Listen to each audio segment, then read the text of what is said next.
We know it's an issue that's important to Republicans, Democrats, voters across the board in this country. Vice President Harris, you were tasked by President Biden with getting to the root causes of migration from Central America. We know that illegal border crossings reached a record high in the Biden administration. This past June, President Biden imposed tough new asylum restrictions. We know the numbers since then have dropped significantly. But my question to you tonight is, why did the administration wait until 6 months before the election to act? And would you have done anything differently from President Biden on this?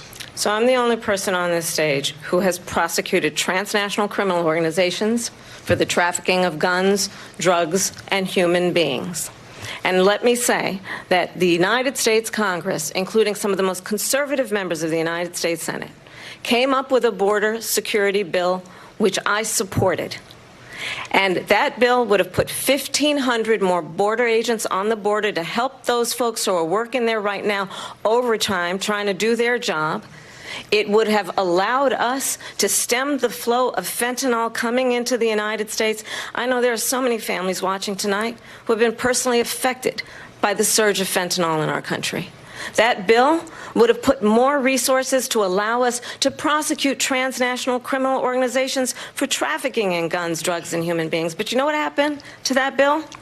Donald Trump got on the phone, called up some folks in Congress, and said, kill the bill. And you know why?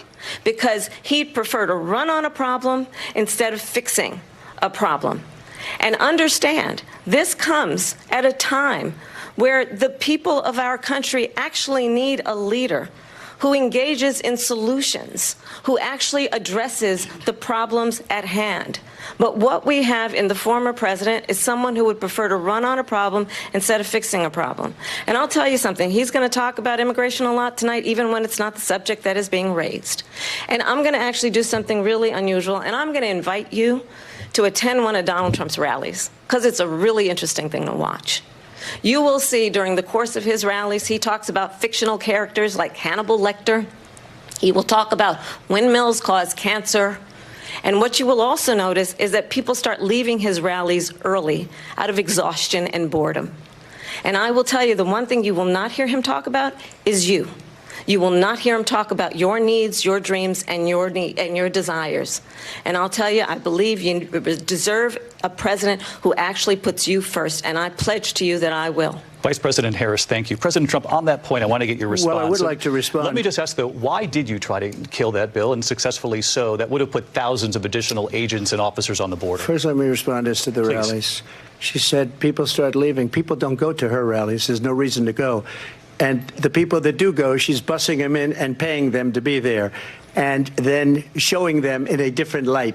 So she can't talk about that. People don't leave my rallies. We have the biggest rallies, the most incredible rallies in the history of politics. That's because people want to take their country back.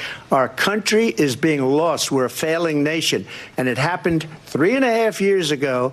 And what's going on here, you're going to end up in World War III, just to go into another subject. What they have done to our country by allowing these millions and millions of people to come into our country, and look at what's happening to the towns all over the United States. And a lot of towns don't want to talk. It's not going to be Aurora or Springfield. A lot of towns don't want to talk about it because they're so embarrassed by it. In Springfield, they're eating the dogs, the people that came in. They're eating the cats. They're eating the pets of the people that live there.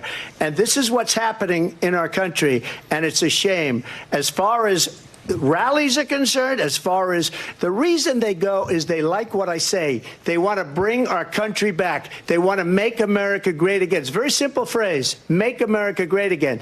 She's destroying this country, and if she becomes president, this country doesn't have a chance of success. Not only success, we'll end up being Venezuela on steroids.